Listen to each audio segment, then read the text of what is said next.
দুর্নীতি এবং এই অবিচারের পরিবর্তন চাই।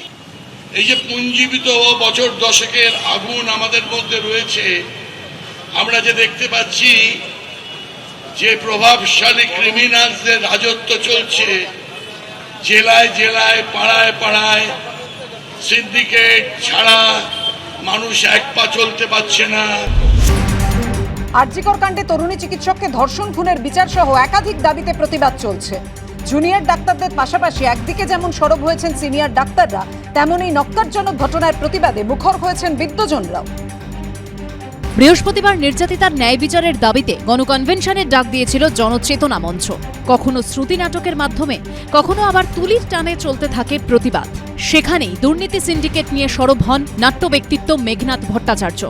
আমরা যে দেখতে পাচ্ছি যে সরকারি বিভাগগুলো দুর্নীতির আখড়া হয়ে দাঁড়িয়েছে, যাদের হাতে দায়িত্ব তারা নিজেরাই দুর্নীতিবাজ, প্রভূত সম্পত্তি করছেন তারা, প্রচুর টাকা তাদের হয়েছে, এবং সিন্ডিকেট এবং প্রভাবশালী ক্রিমিনালসরাও তাই হয়েছে।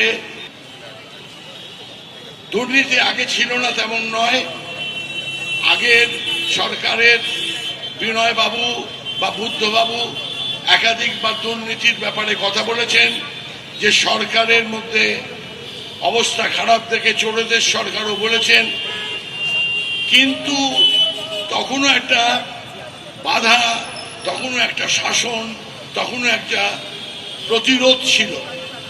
কিন্তু তারপরে যে দুর্নীতিগ্রস্ততা সার্বিকভাবে আপাদমস্তক ছড়িয়ে গেছে, এই অবস্থা আমরা কোনোদিন দেখিনি। অথচ ভোটের বাক্সে এর কোনো প্রতিফলন নেই। আমাদের পক্ষে কিছু করা সম্ভব হয়নি, কারণ ভোটে জিতে তারাই চলে আসছে যারা দুর্নীতিবাজ।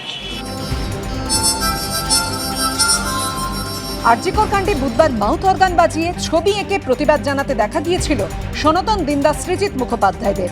আর এদিন রাস্তায় নেমে প্রতিবাদ জানালেন বিদ্বজনেরা। কৃষ্ণেন্দু অধিকারীর রিপোর্ট, এবিপি আনন্দ, কলকাতা।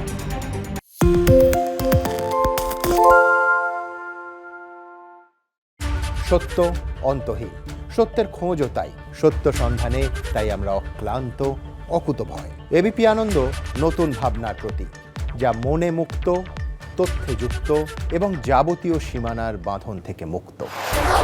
সীমা না শব্দটির মধ্যে লুকিয়ে আছে মানা শব্দটি, যেন চোখ রাঙানি এক অদৃশ্য বেড়াজাল, যা আটকে রাখে আমাদের এক ছোট্ট গণ্ডির মধ্যে। একমাত্র সঠিক খবরই গড়ে তুলবে এক মুক্ত সমাজ। সেই জগৎ গড়ার লক্ষ্যে কোনো সীমানার ঠুকুটি আমরা মানব না। এবিপি আনন্দ এগিয়ে থাকে, এগিয়ে রাখে।